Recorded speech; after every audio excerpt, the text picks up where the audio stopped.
So, good evening to everybody. I am Roumen Avramov from the Center for Advanced Studies. I'm one of the co-editors of the volume, and it is my pleasure to chair this presentation. Let me start with a few words on the project which gave birth to the book. At its origin in 2016, was the idea to build a network of scholars interested in the history of the monastic economy. Then came the happy encounter between our center as convener and its longtime partner, the Center for Governance and Culture in Europe at the School of Humanities and Social Sciences in the University of St. Gallen in Switzerland as the funding institution. So in 2017 to 2019, the network took shape as a series of three workshops with 56 presentations of 33 participants from 11 European countries and 11 micro grants for research in the field allocated on a competitive basis. Importantly, the network lasted and expanded, and after the end of the project, it continues its existence through informal contacts between the participants. And I am glad to meet here again today many of the participants in the network. The discussed topics covered chronologically cases from Byzantine to contemporary monasticism, geographically Southeastern and Western Europe, with a special focus on Mount Athos, and two denominations, Orthodoxy and Catholicism. And here is the book, you see the title, which crowned our endeavor. While conceiving the network, the framing conceptual question was the very Weberian one, whether monastic economy matters. Of course, the question was rhetorical, and we knew very well the answer. But we wanted to go beyond by detailing how monasticism has influenced economic patterns, trends, and culture, and by considering whether it contributed to the East-West economic divide. The introduction to the volume identifies a number of fields where such legacies have been historically important, namely the spreading of or the obstacles to economic rationality, the interactions with the secular power, networks and market building, the approaches to the agency problem, or the governance models. In the introduction, we propose a catalogue of hypotheses, ours and from the literature, concerning the impressive varieties of economic behavior which felt the impact of the monastic economy.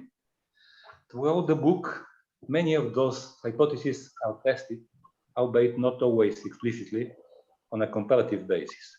They concern monastics, wealth management, financial operations, political economy, and strategies in present-day economic life. The book does not intend to formulate conclusive, overarching generalizations, but I have no doubt that the cases discussed in the volume add new evidence on the monastic economy, contain thought-provoking insights, and open new research tracks. For an outside appraisal of our work, I give the floor to our presenters, and first to Rosica Gradevan, professor in history in the Department of History and Civilization at the American University in Bulgaria. Rosica, you have the floor.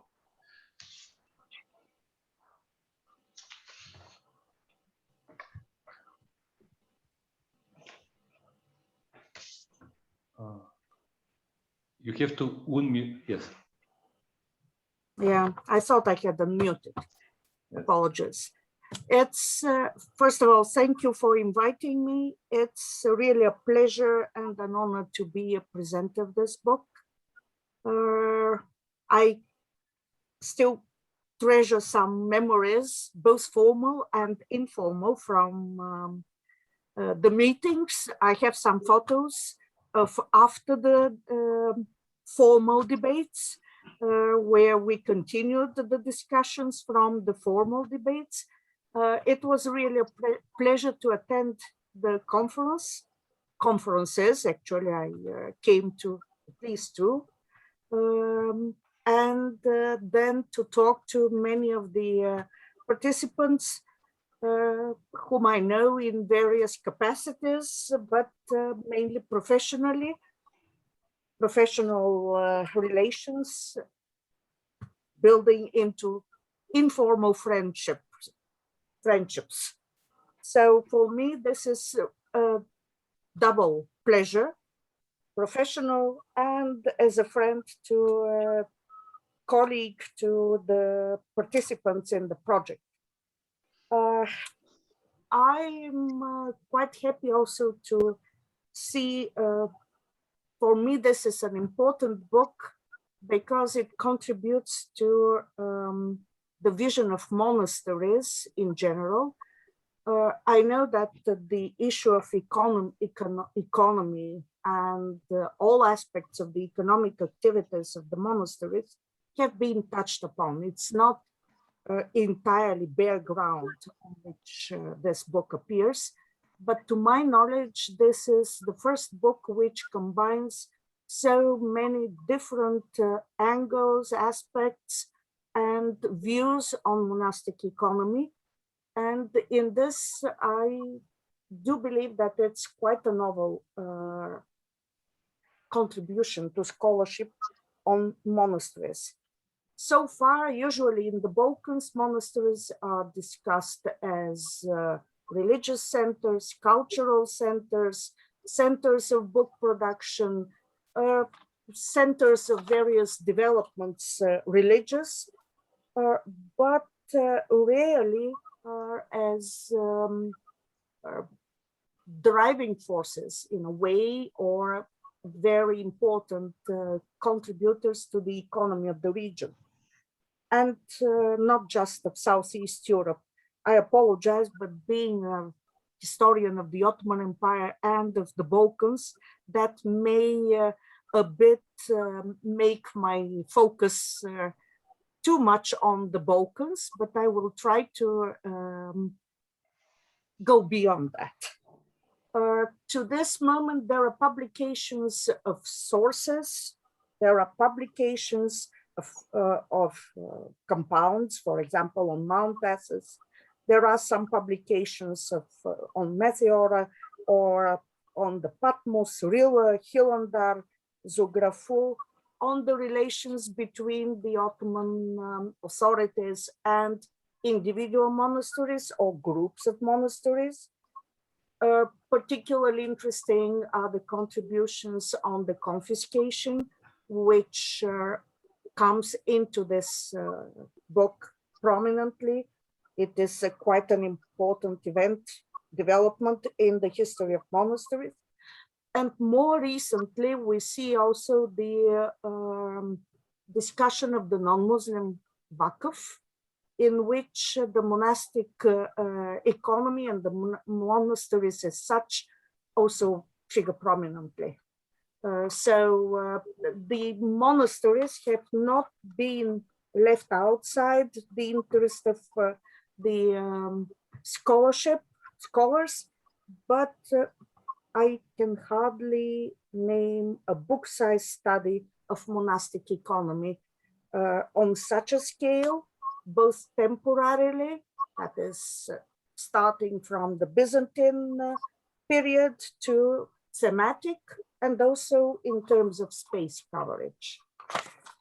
I've taken some notes, so that's the noise that you can hear. The volume brings together 17 scholars, 16 papers, but also an introduction, which Roumen presented to you.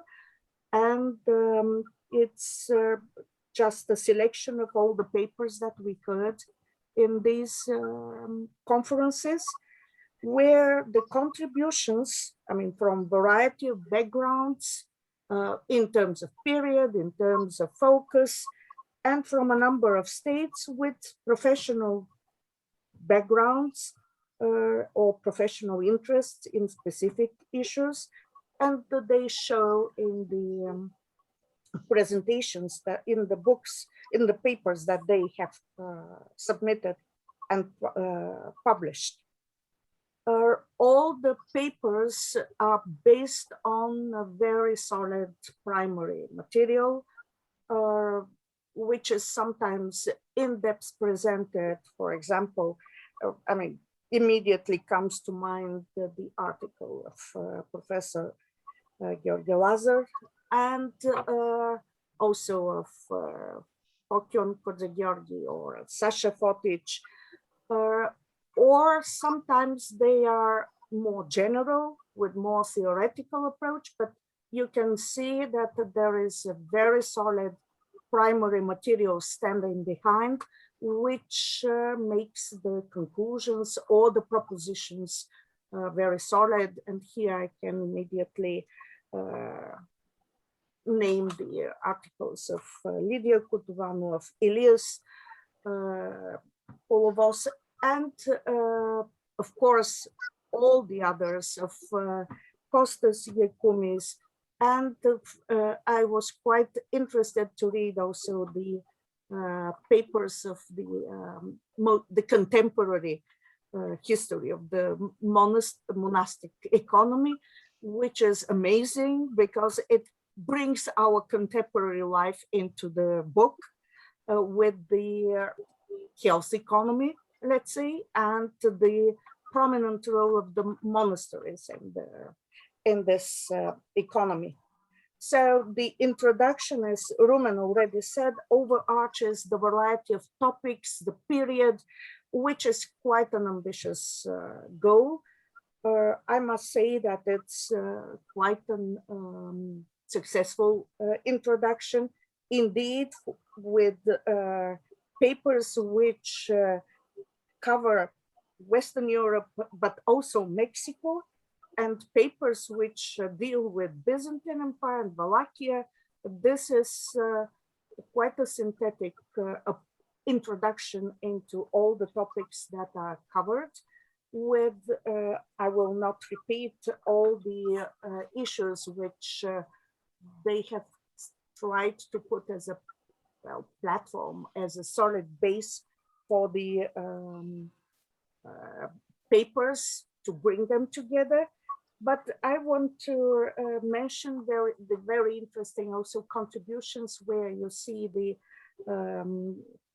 blending of orthodoxy and nationalism, the relations between the secular state and the monasteries, including in the introduction, while not in the papers, but the introduction also speaks about the relations between the secular state and the monasteries in the communist period, and also in the most recent crisis in Greece. So the introduction actually opens horizons for another volume, which I strongly recommend if you have the energy and to continue.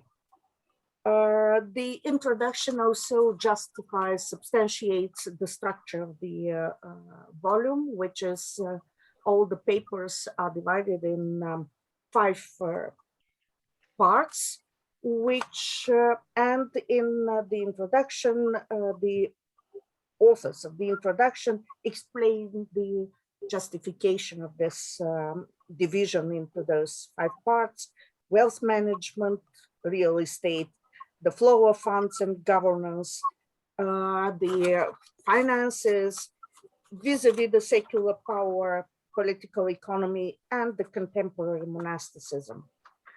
The papers, I mean, it's really an ambitious approach, range chronologically, as I said, from the Byzantine period to present day.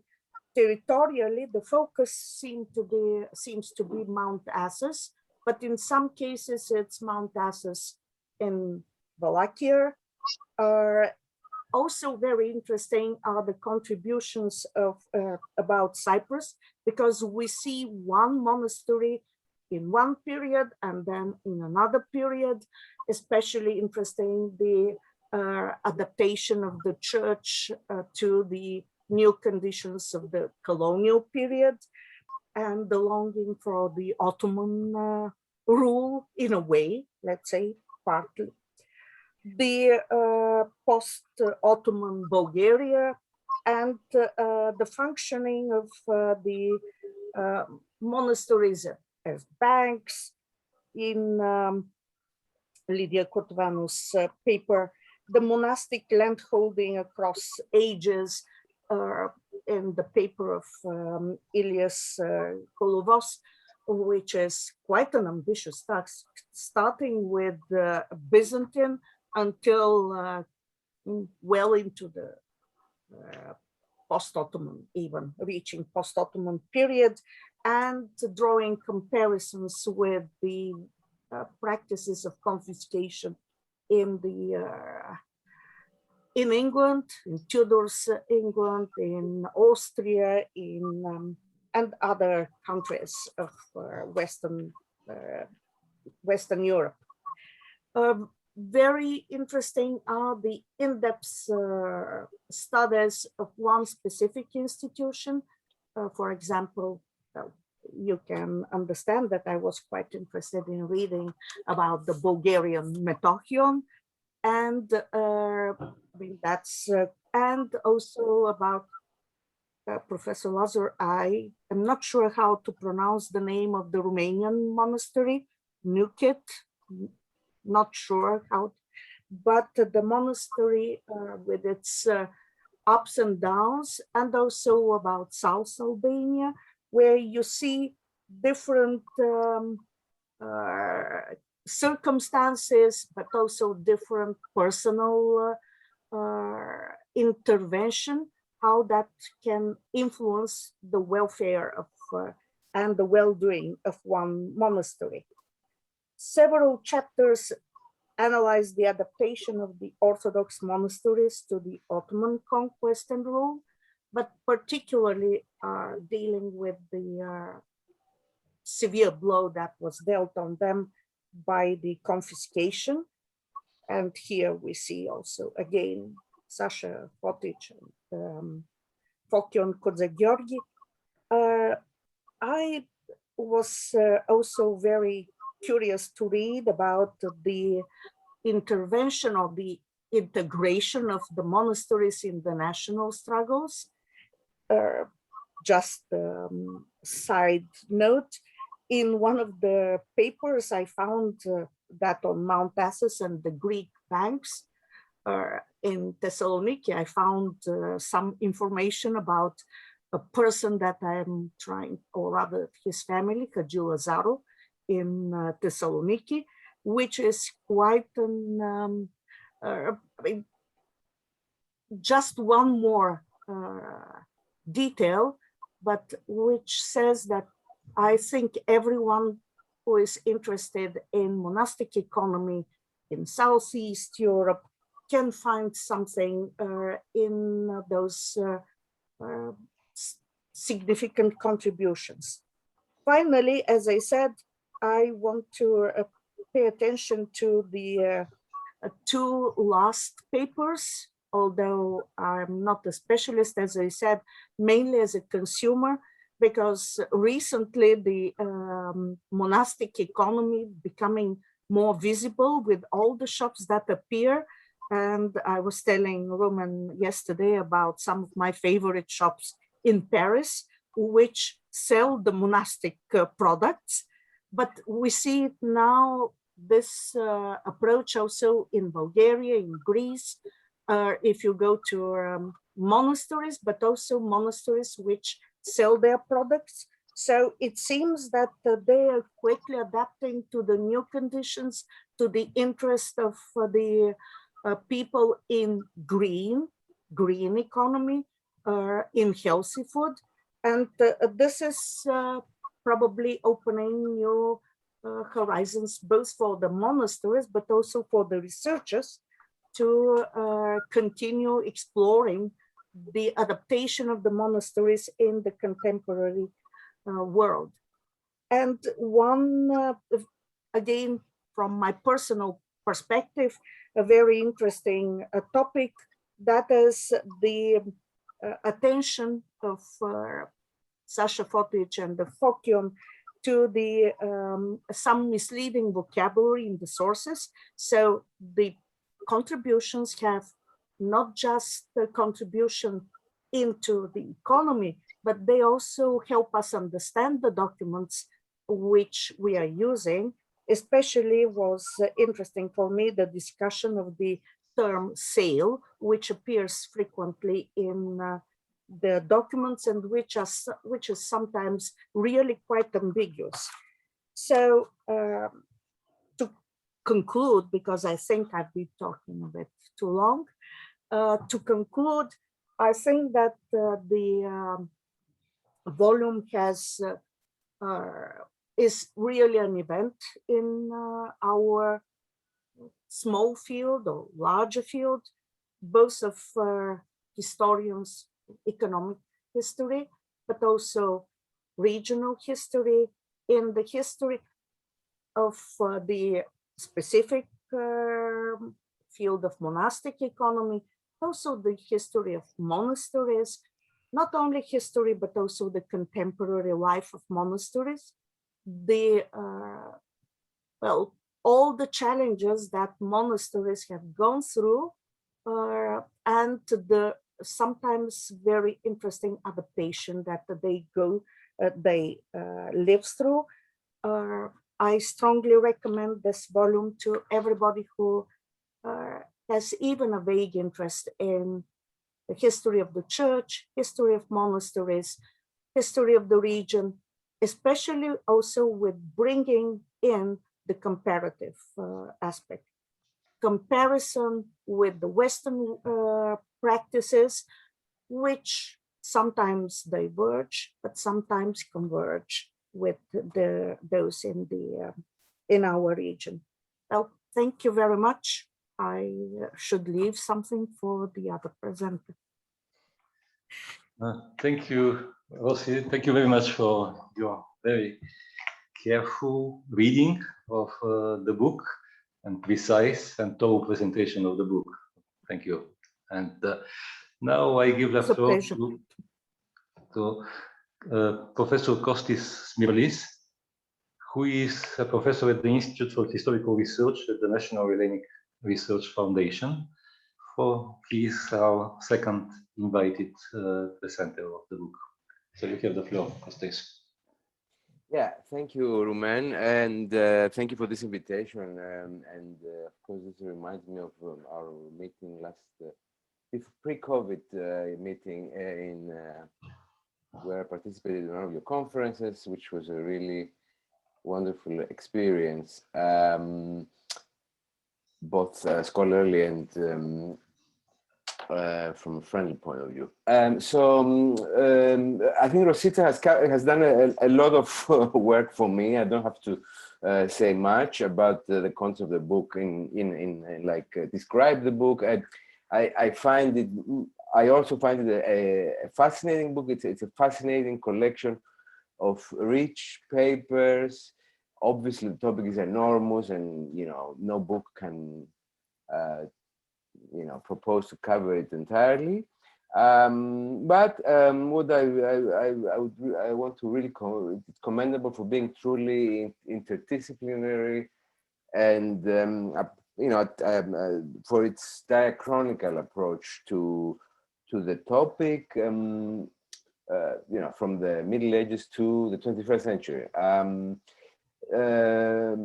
One of my first reactions is that this is a real topic, monastic economy.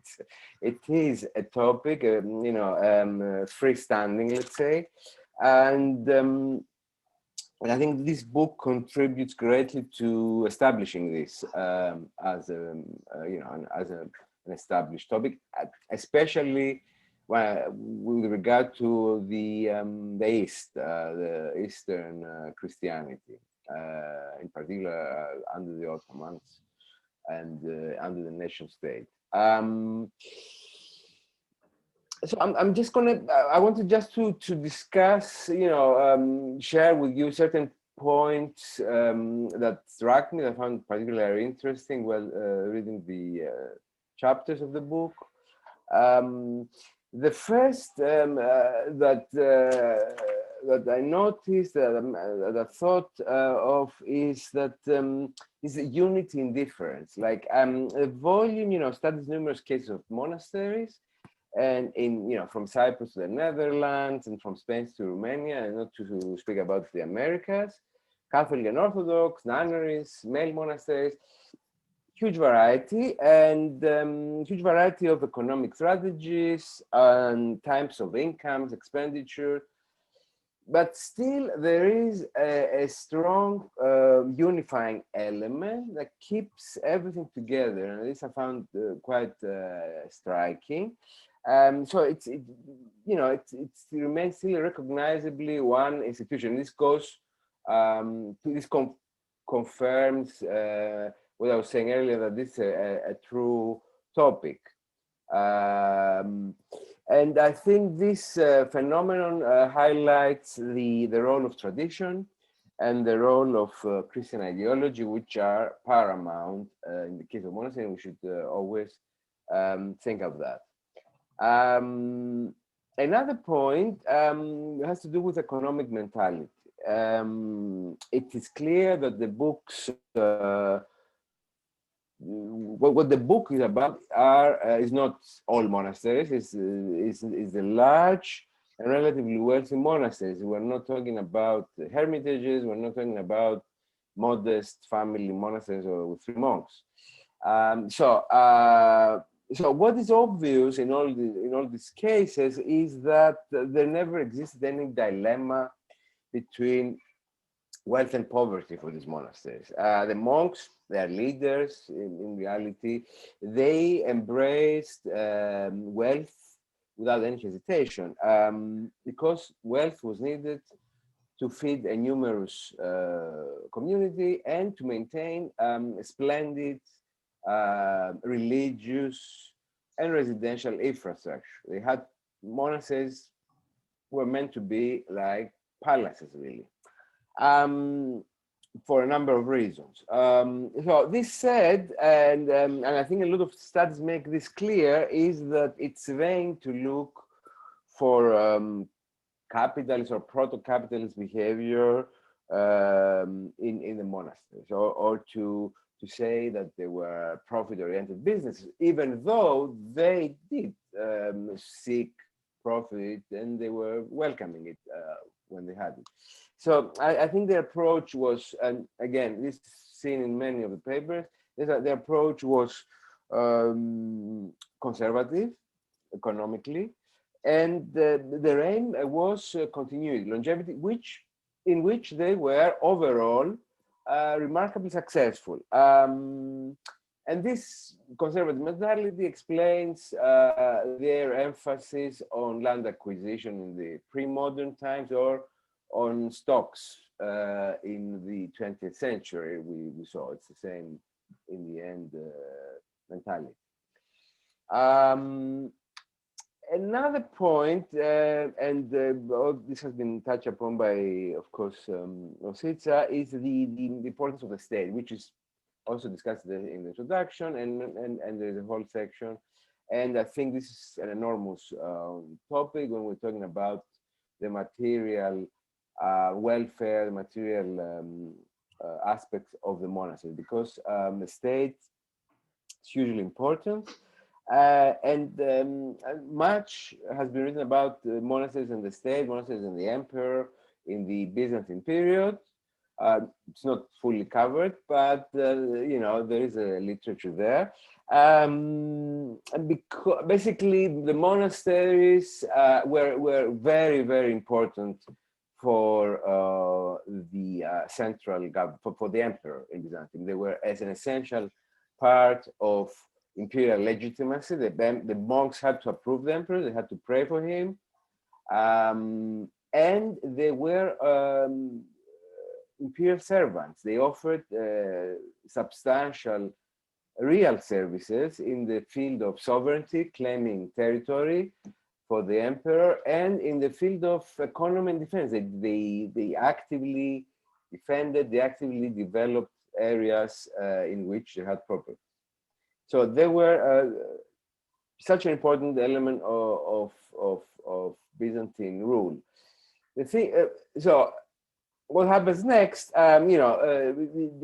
clearly, and this of course underlines the importance of the states for monasteries, under the Ottomans and under the nation states and under the British, the church, that is, their fortunes decline rapidly, dramatically. Confiscations and so on, removal of privileges.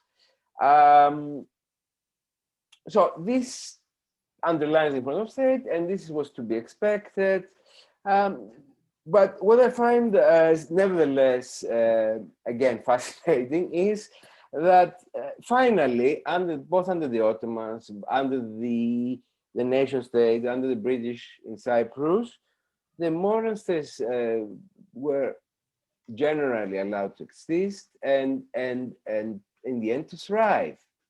And this is very interesting. I mean, the mechanism of this survival, the adaptation really of the monasteries is very interesting, and it's interesting, of course, with regard to what they come to represent for the various states each time, because the state remains important even in the 21st century. Without the state, they cannot thrive, and so I think it's a topic that I don't think it's, I think there's much more to be said, especially for the Ottoman period. It's a Muslim empire in the end, no?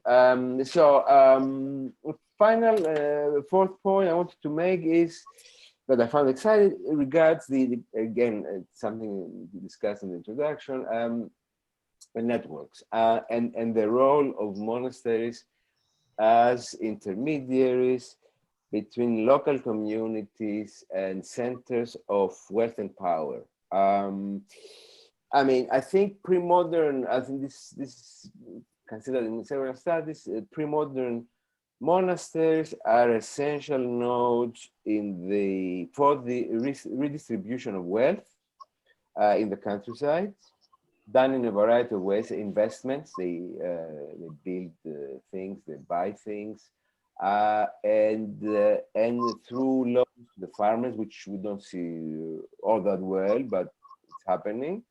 And so to do all this, they use money coming, from their own revenues from the countryside, so it's cyclical, but also use a lot of revenues from donations that may come from really far away, from wealthy individuals.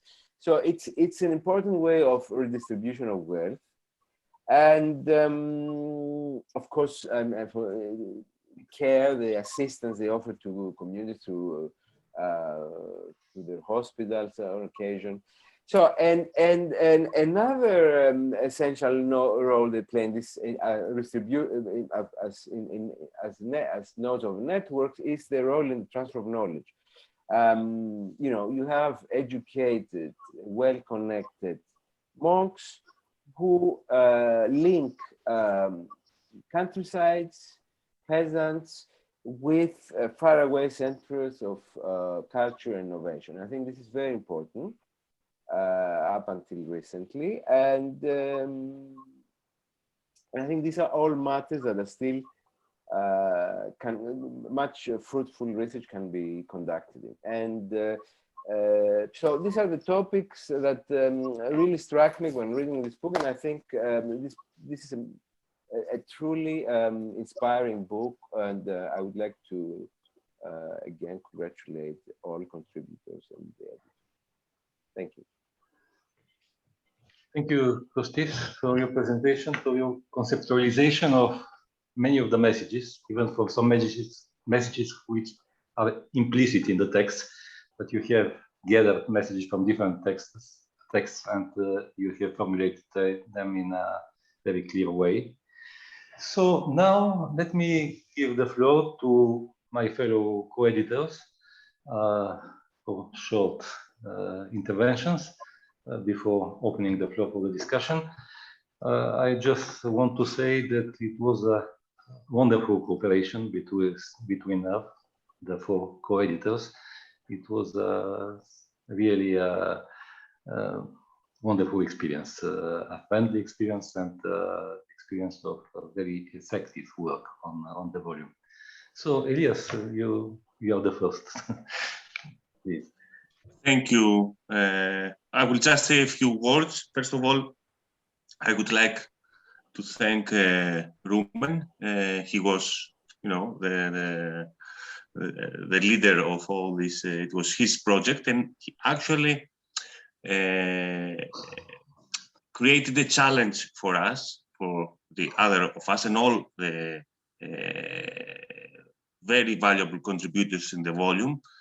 I mean, we're working as historians with the archives, but Roumen, he posed the more general question about monastic economy, economics, and this was a real challenge. And the aim of the book is to respond modestly, of course, to this challenge, interdisciplinary challenge. I would already, Rosica Gradevani Kostis Mirlis did a great work, and thank you very much. I would just like to say two things. First of all, I mean, our aim with focusing on monastic economy, I think we can agree on that, is not to underplay the spiritual character of the history of monasticism. However, Rosica and Kostis already said that, and from my point of view, there was a unity of behavior. I mean, especially in pre-modern times. I mean, the concept of economy is rather modern, how we deal with the economy as a special mentality.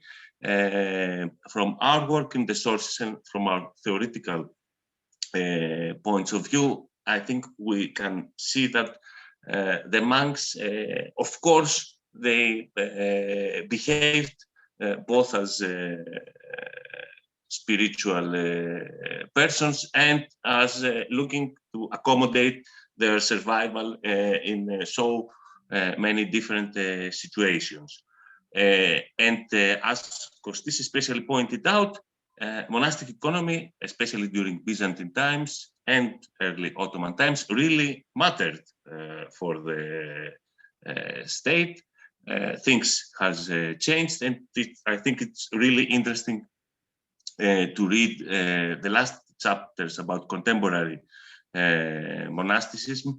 I think it is especially interesting the fact that it looks like monastic economy in our times is like an alternative, an alternative economy, and in the past as well, it was much more connected with a social role, a moral economic, a moral economy, if I'm allowed to use this term, rather than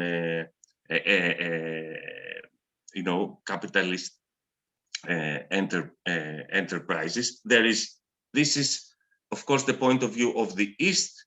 In the West, some of the monasteries have been connected in the theoretical debates with the rise of capitalism. This is the second point, comparison between East and West. We tried our best, thanks to our good colleagues working on Catholic monasticism. It was not an easy task. I hope we can agree that we had not a huge success, but it's a start to start working on the comparisons, and for the future, it would be really interesting. This is a la mode in these days for later researchers on this topic to even enlarge the view to a global view, including also Buddhist monasteries, but not for us, for the young generation. Thank you very much. Thank you, Elias, for this insider's view on the book. Next, maybe Sasha, are you ready to say some words? Sasha Fotic. Can you hear me? Yes. Good evening to everybody. First, I would like to thank Roumen for this project. You are, of course, fully aware that without Roumen's energy, this book will never end in this way and in this shape and with this content. This is a amazing project, and it was quite an amazing experience for me, as I do not consider myself economic historian. You know, I do not like too much to deal with numbers. I do not believe too much in statistics. I do not like the word average because it can mean the average of everything. So at the end, it was a revelation for me. I learned a lot, and I found myself that I can swim in these waters too. When you hear how many, 25, 30 clever people, some ideas came, you know, you are collecting ideas and you can develop them later. So it was inspiring also to listen people from various scholar fields, you know, which also I'm not fully. I would rather escape sometimes. Somehow it enriched our round table. I mean, to listen, for example, to sociologists, you know, somehow and sometimes we are closed in our fields in some 16, 14, 15 centuries, and we are not able easily to jump over through the centuries as sociologists could do much more easily than us. And that was a great experience. And first I was thinking, well, 3 round tables, 3 years, who knows how it will finish at the end. And at the very end, I felt that again we are at the beginning, and that we can organize such round tables or workshops, even in some smaller sessions on special topics, maybe for years, continually. So economic history of the monastic life of a church life, if you want, not only monastic life, the patriarchates or metropolitans, you know, it was also another great section. This is unavoidable part of the life of a church and the monastic life. So there is so many topics that we can explore. I would not like to tell some other things that other previous talkers tackled. However, this is enough for me. I would like to thank Roumen again for all the efforts and energy, and I really hope that this is not the end of our cooperation. I feel that there is a lot of room to continue with these talks. Thank you very much. Thank you, Sasha, for the kind words and for the optimism with which you end your intervention. And now, Fokion, maybe concluding. Yes. A few words from me also. Yes.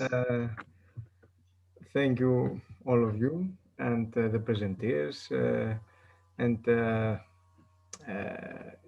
co-editors who actually we became friends. First of all, Roumen. Without his support, maybe the project or even the book, it will not finished, let's say. For me, the program was a journey, relaxed, innovative, thoughtful, very productive. I like very much that during the workshops we have the opportunity to see and hear with other disciplines, scholars like sociologists. And I like very much also the comparative dimension of the project and of the book also. And I think it's, although it is an ambitious program, as Rosica said, I think it may be the start for a more productive research on the comparative between the two monasticisms, let's say Catholic and Orthodox. And this comparison maybe broaden the scope, not only based on the economy, but also on the spiritual, or the connection between the spirituality and the economy of Catholicism and Orthodoxy, in order to go to more synthetic conclusions. This is what I try, and I'd like for this project. And I thank all of you for participating in this project, in this book also, and in this event. Thank you. Thank you, Fokion.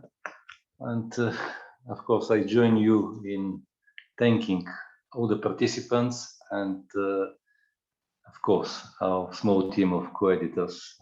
I will say again, it was a wonderful journey and a beautiful journey through time and through different countries and experiences, historical experiences. Now we have the time, plenty of time, for opening a discussion or just hearing some opinions or some questions, asking some questions to the authors. So you know the technique. You can raise the hand, the mechanical hand here in the emoticon, or to just to raise your hand in order to give you the word. So please.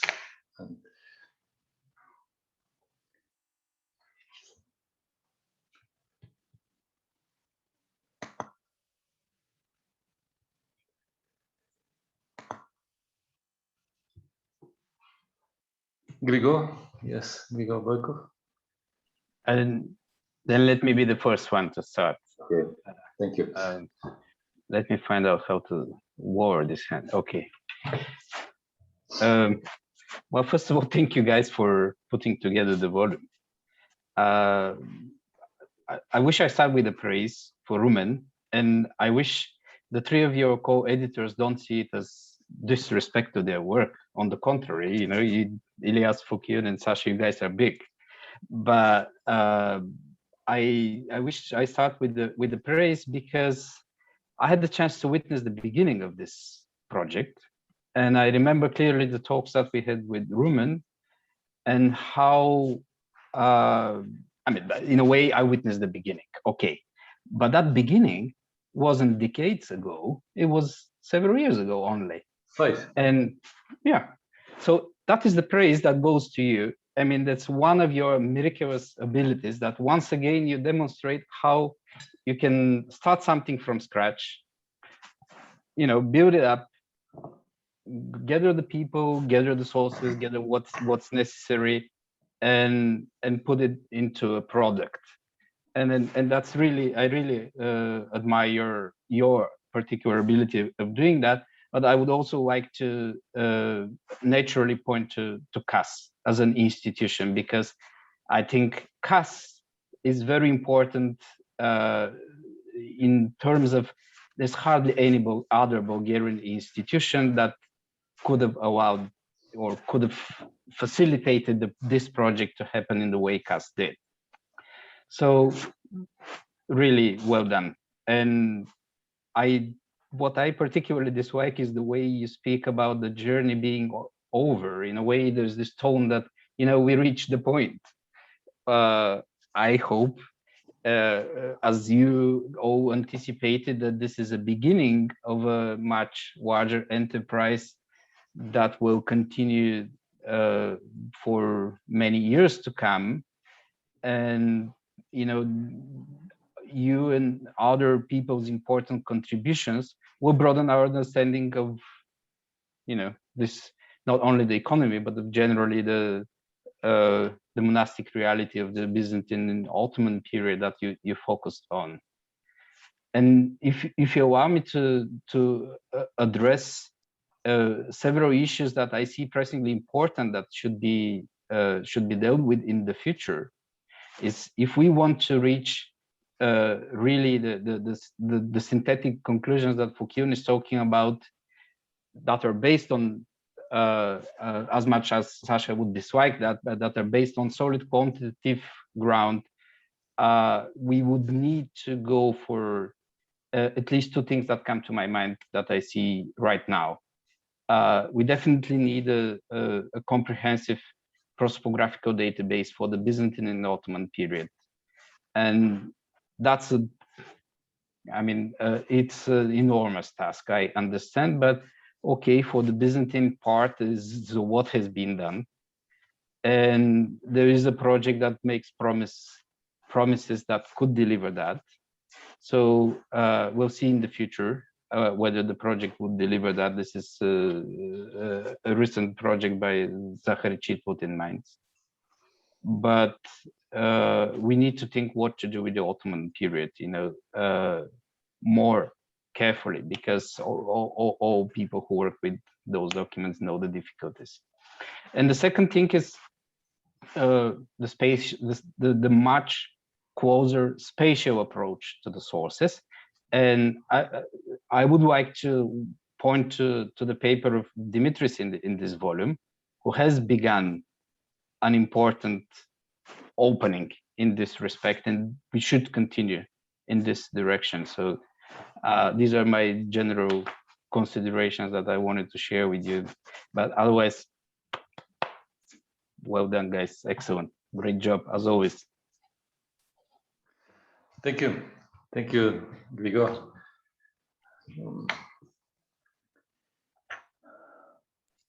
Can I just respond to Grigor and say that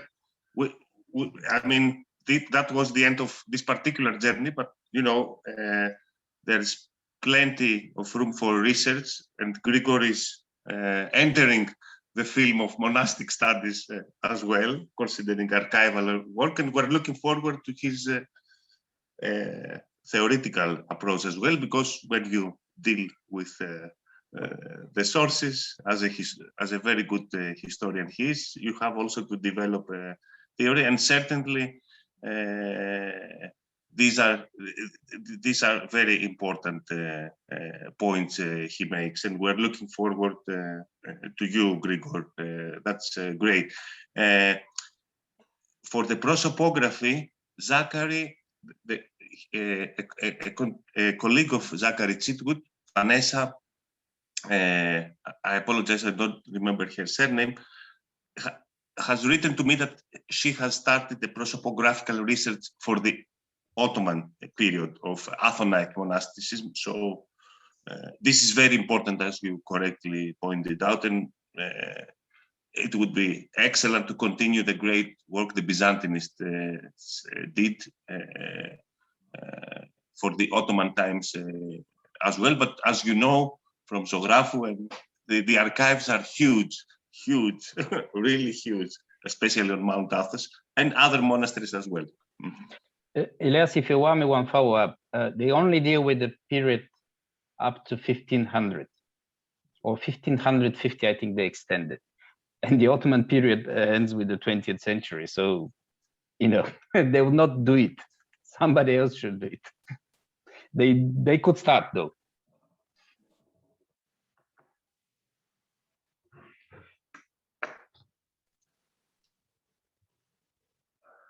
Thank you.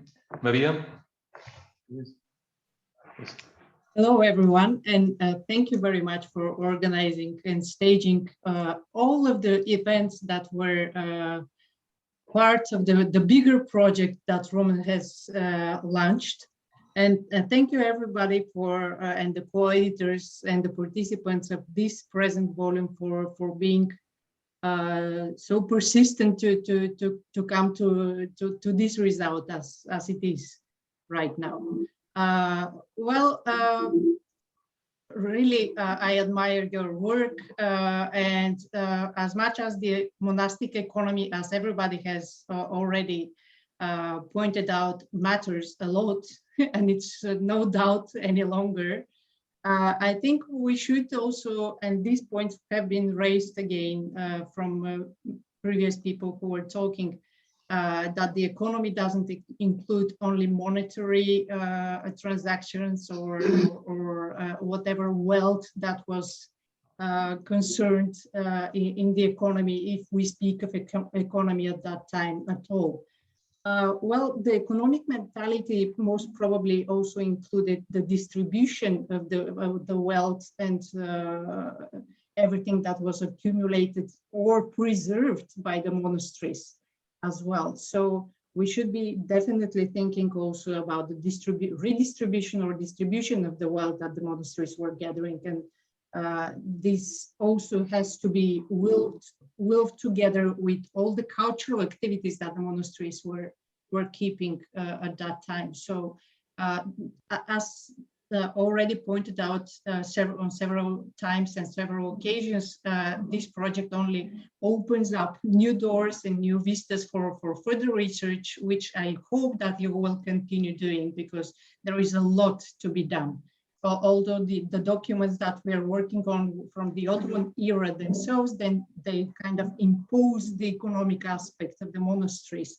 There is a lot more that has to be done, and we should be just reading among along the lines to get what it is, because I mean art historians have a different view. If we're talking about interdisciplinarity, there might be other ways to look at the economic aspects of a monastic life and enterprises. So I really do think that there is a lot more to be done. This is a really wonderful beginning. Thank you for that.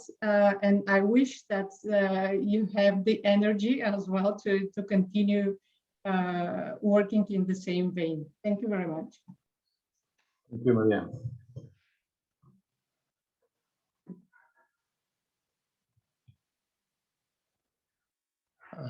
I have received a written question. It has reached all of you. It's from Yanis Karas. I can try and say it if you prefer. I just have problems with my internet connection. Yes. I would like to ask you about a little bit about the theoretical framework for the book. You know, how you frame it, how it fits with other institutions, how you came up with this combination of this title. And also I'd like to ask about how the relationship of the internal monastery with the external function of the monastery and the wider world or the wider economy. I apologize, I haven't read the book yet. I know I will. Perhaps you cover these fully in the book, but I would be fascinated if you could say, someone could say a few things about these issues. Thank you for the question. I think, just as a general statement, I think there is not a single theoretical approach to every case. There is a variety of approaches, in fact.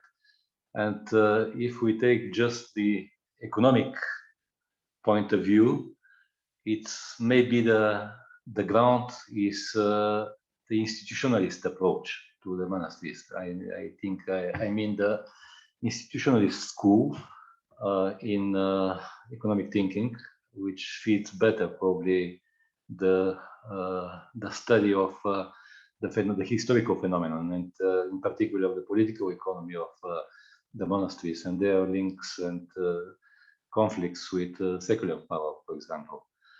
Or otherwise, it could be the neoclassical approach, which is interested in the building of markets, in the appearance of markets, in the birth of the markets in modern times, in the modern era. So there are different approaches could be applied. I think, I mean, from the strictly economic point of view. But maybe my colleagues could tell us something about the strictly historical approaches to which are favored, which have been favored in their papers. Elias or some of the authors. We can talk a lot about this, of course, about the fundamentals, or the fundamental side of the approach to the economy and to the monastic economy in particular, which is the topic of the book. Yeah, if I might add just one word to Yanis Karas' great question. Already Roumen explained that we have not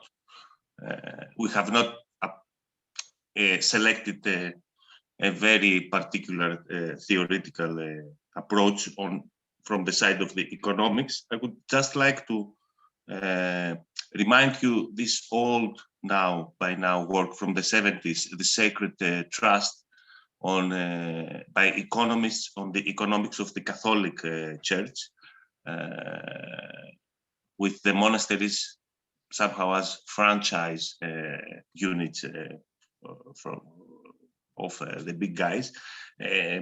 We have all Fokion Kotzageorgis especially used and discussed this approach in his research. It has been a lot of years now. In this, somehow we're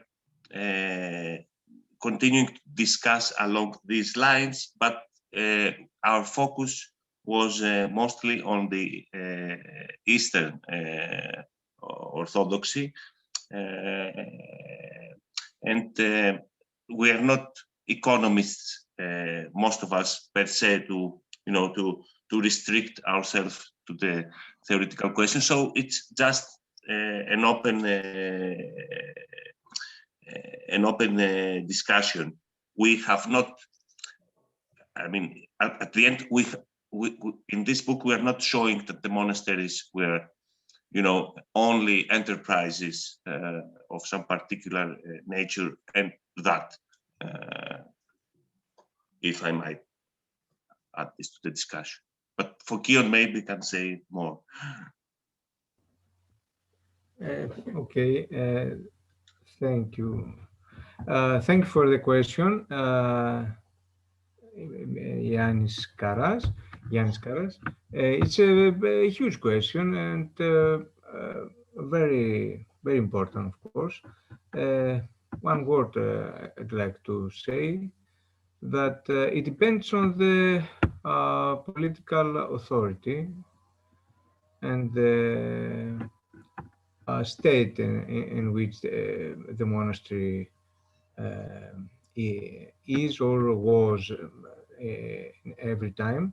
So I think the answer to this question is different if we speak on Byzantine period, on Ottoman period, on national state, Bulgarian, Greek state, or Cyprus state, or and of course for the Western Catholic monasticism. So I think that there is no one answer, but even for one period, let's say the Ottoman period, the answer it's complicated. Of course, I don't think that the monasteries even in the Ottoman period were secluded from the other world. But I think, in my opinion, there is no enough research yet for answering this question, even for the Ottoman period. But just this, that it depends on the political authorities. Thank you, Fokion.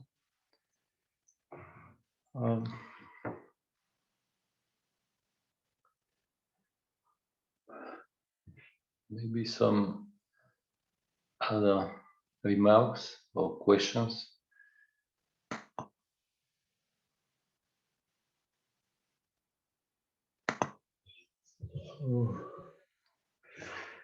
Maybe after 1 hour and a quarter, most of you are tired, but we have still time if someone has a desire to share opinion or a view on the topic, on the book.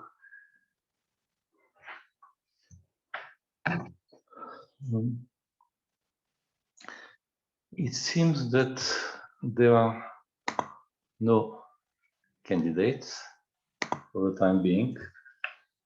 And maybe I can conclude the meeting with the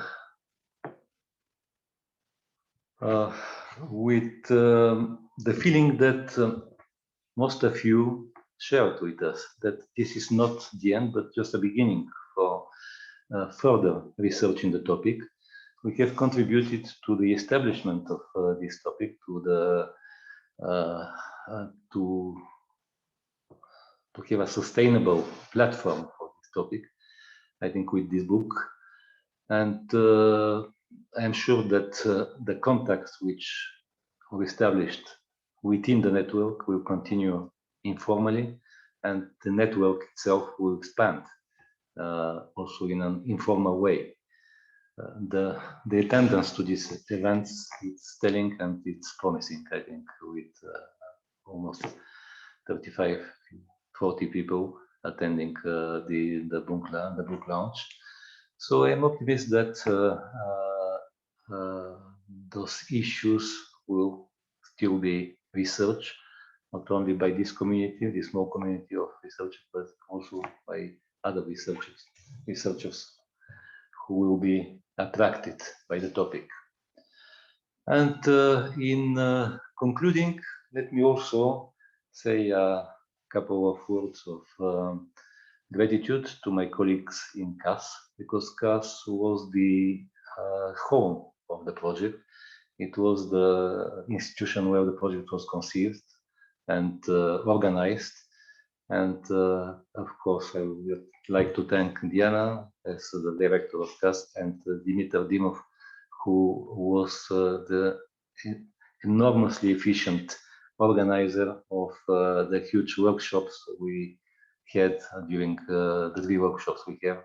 Not only this, but also in keeping informed all the community and all the network, the entire network. So thanks also to Dimitar and to Diana, especially. Okay, it's I think if there are no other colleagues willing to take the floor, once more, thank you to all, and I am sure we will continue meeting and discussing those topics and publishing on those topics. So, all the best, and see you again. Bye-bye.